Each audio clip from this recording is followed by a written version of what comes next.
Hi, I'm Sarah Nash, and I am here today with breast cancer survivor and elementary school teacher Sarah Clark, who went flat. Sarah, thank you so much for being here.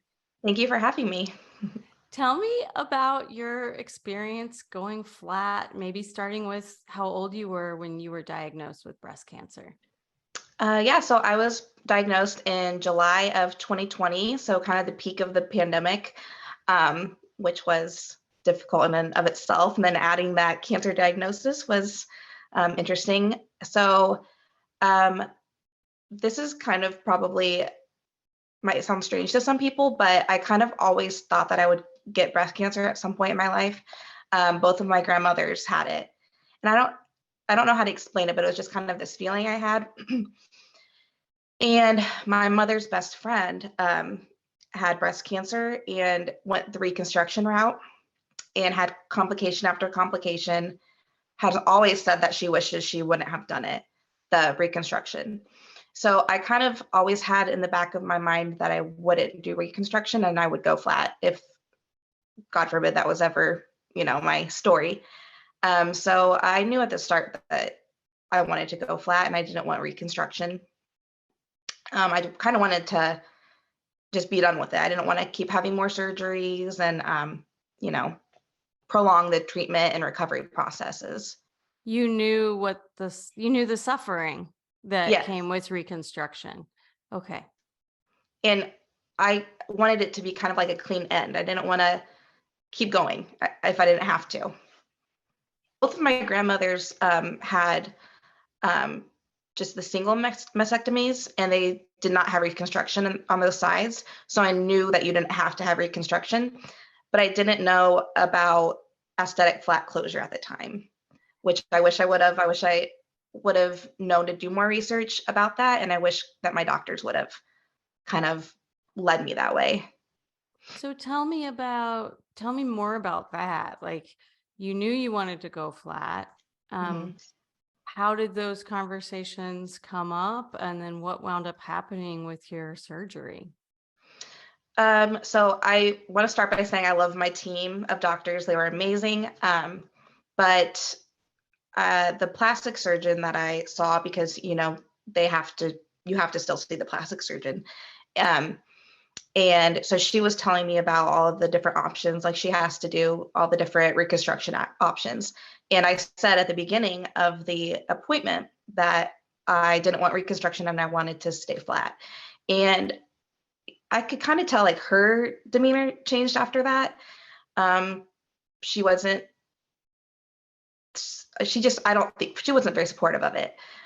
So she didn't say anything about staying flat. She didn't tell me about aesthetic flat closure. She didn't tell me um, really anything with the flat option. She just continued saying the reconstruction options that I have. And then she kind of, I didn't have any more appointments with her, obviously, because she didn't need to do the reconstruction. So I kind of, it almost to me seemed like, well, now I'm not going to get paid. You know, How this did is a that patient that I've lost. feel? How did that feel for you?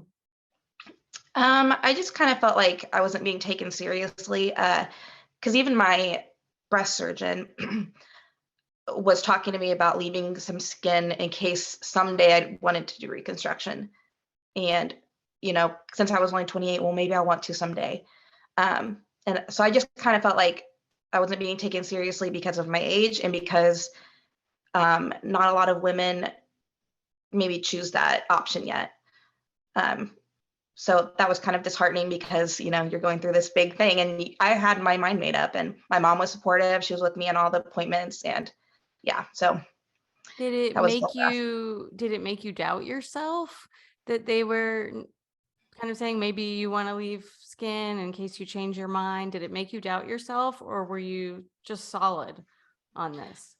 I knew I didn't want skin left over, but I did sort of think, well, maybe someday I will change my mind. It really didn't make me research reconstruction more. I knew I didn't want that, but it did kind of put that in my ear, like, well, maybe someday I might. I'm sorry that you had that experience where you knew what you wanted and what was best for you, and you Mhm. didn't feel like the doctors around you, despite how good they were in other Mhm. ways, that they really honored your decision fully and Thank you. validated it. Yeah. Yeah, that's painful. Mhm. So you went into your double mastectomy surgery with an understanding with your general breast surgeon that you Mhm. wanted to be flat. Yes, and, looking back on it, I don't just because I didn't have the wording, I don't know how much I, said flat, um, or if I was just saying no reconstruction. I honestly can't remember, that was a blur in time at this point. So I wish that I would have been more intentional with my wording, I guess. Hindsight's 2020 with that, but um, I expected different results for sure than I got. So what results did you get? My cancer side looks great.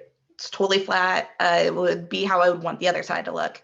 The other side, she left skin that they just don't match. They're not symmetrical, and I also have dog ears on both sides. How has that been for you to one not both your breasts are gone, but there's not symmetry in the Mhm. closure, and you've got extra skin. How has that been for you physically and emotionally? It definitely messes with my self confidence a bit, and the reason I didn't want reconstruction was so I didn't have multiple surgeries, and now I'm going to be having another surgery. It's not a necessary surgery, but it's necessary for my mental health more so. Well, it's And closure, right? It's the closure that yes, you wanted to begin with. right. Mhm. Putting it behind me, getting that chapter done, yeah. And having like a smooth, comfortable outcome. Right. Yeah, because also another thing is I don't have to wear bras anymore, which was a big thing, but sometimes in some things I do have to wear like a tight cami to kinda hide the side that's not flat right now, as flat. So just even silly things like that, that might sound silly, but they're not silly when, you get down to it, but Well, I think it's not silly, it's your body. mhm, And you don't get a choice about whether you get cancer.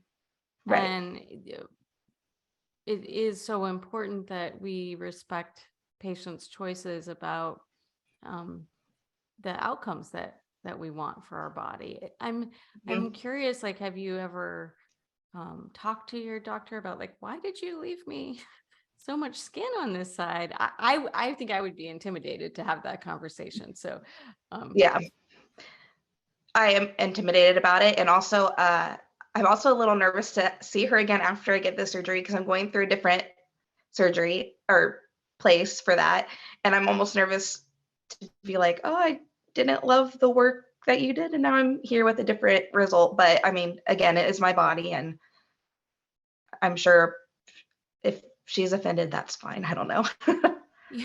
this is fresh in my mind because I just spoke with Kimberly Bowles from Not Putting on a Shirt a couple days ago, and I haven't released her interview yet, but they are about to do some letter writing workshops for Oh, women on how to tell our stories to our doctors in a way that maybe our doctors won't get defensive and shut down. And so okay, let's keep our eye out for that, because I think that that's so important that our doctors start hearing from us.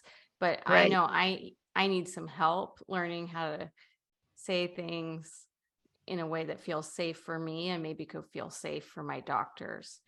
right, yeah, that would be nice to have, definitely. Maybe part of the closure, in the Mhm. big picture.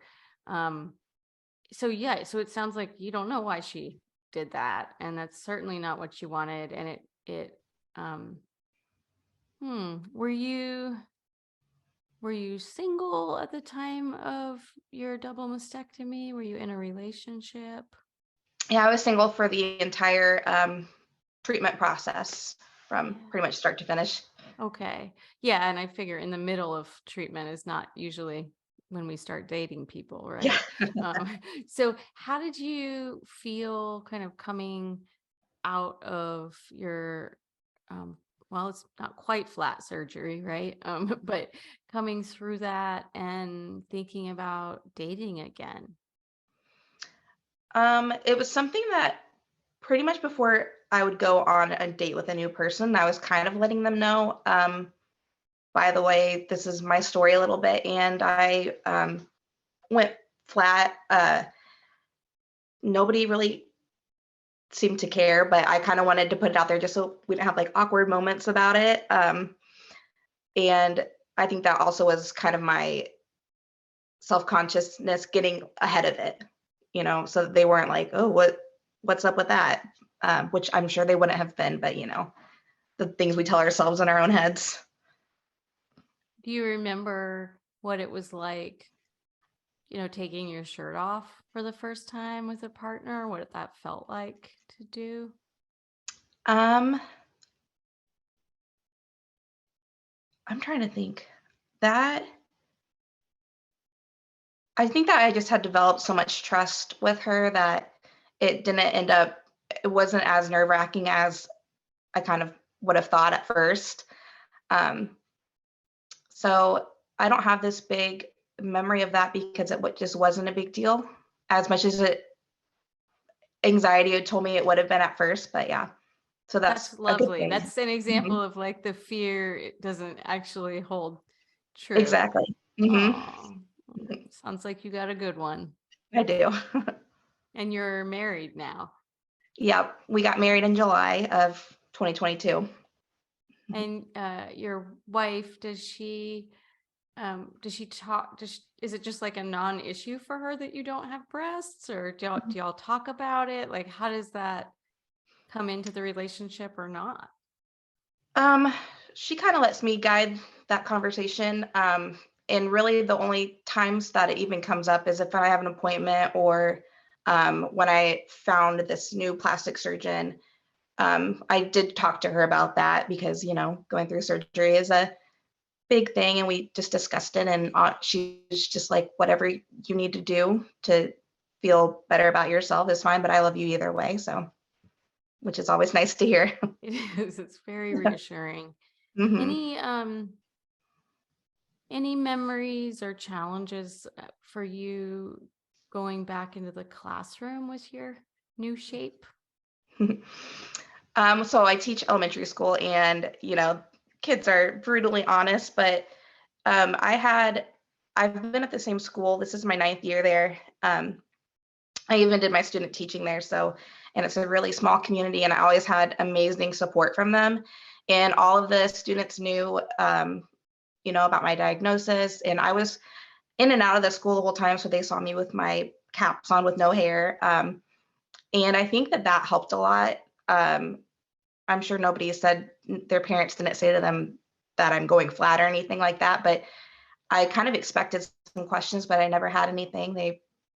I think that me being around constantly, even when I was going through treatment, I wasn't teaching, but I was just in like for lunch and stuff like that. And I think that helped a lot. So I didn't really have any issues. My biggest insecurity was my hair, having to go back with no hat on. Sounds like restlessness really hasn't been the hardest aspect of this journey for you. I mean, there's the cancer, the Mhm. treatment, and some of the physical changes that came.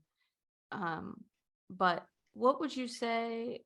What would you say has been the hardest aspect of this?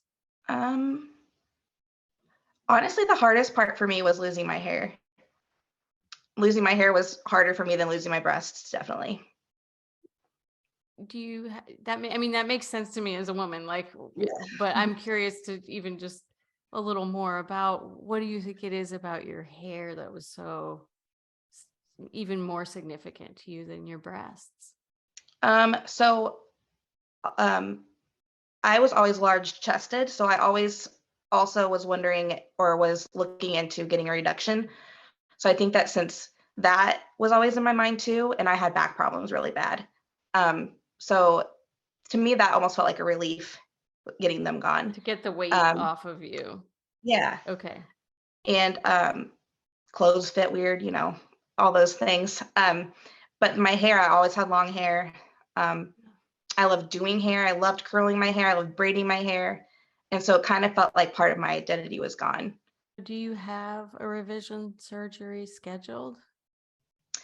It's not scheduled yet. So I had my initial consult the week before Christmas. And so since the holidays happened, they have to go through insurance and all that. But they have been in contact. So we'll be setting a date soon. Okay. And then it sounds like you're really looking forward to that being true Yes. closure. Yes, very much so. What advice do you have? And I know you don't want to give advice, but maybe for women who know they want to go flat, Mhm. right? What advice would you say to someone who's navigating this journey with their surgeons if they know they want to go flat that you wish you had known for yourself? I would say join as many, Facebook groups as you can. I didn't even know there was a flat Facebook group before.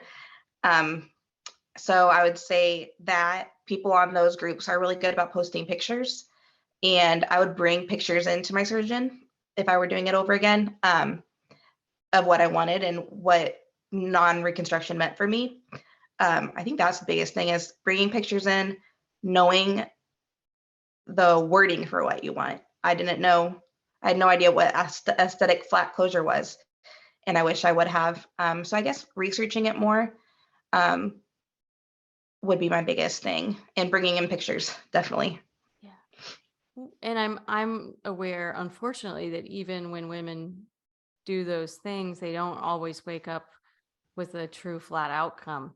And so Right. there's still a lot that needs to be done. But I think that idea of doing everything you can to advocate for yourself and make sure you're as clear as possible. And speaking of that, going back to not putting on a shirt, um, is that the website where you can look up your surgeons? Yes, I didn't know about that either. And before I found this surgeon, I am going to for my revision. I did look on that website first, and I didn't find anybody in. There was one person I think in Indiana. So I'm this person has been greatly recommended just through word of mouth and through my oncologist. So I'm hoping that I can add her name to the Yay, me list too. after. Me too. Fingers Yes. crossed, right? Mhm. I'm so glad. And what has it been like for you to talk to a plastic surgeon who's receptive to kind of cleaning it up, right? Mhm. Smoothing it out. How has that been different from the first plastic surgeon you consulted with? Oh, night and day. I just felt heard. She didn't even question it. She didn't ask, well, what if you change your mind down the line? She just trusted me. And I, I don't know if this has anything to do with it, but she was also a lot younger than that surgeon. So I'm wondering if, in schools now they're even teaching that more in medical schools. And I hope so. I hope that would be the case. And yeah, it just was a much nicer feeling. I left feeling a lot better after that appointment. If you could even just speculate, what do you think is influencing them, or what do you imagine might make that hard for them to hear patients and trust their patients? I I'm just wondering if everything's just still so outdated that they're, learning and seeing in their it maybe isn't enough or as much research, people coming forward that went flat and love it and didn't opt for reconstruction.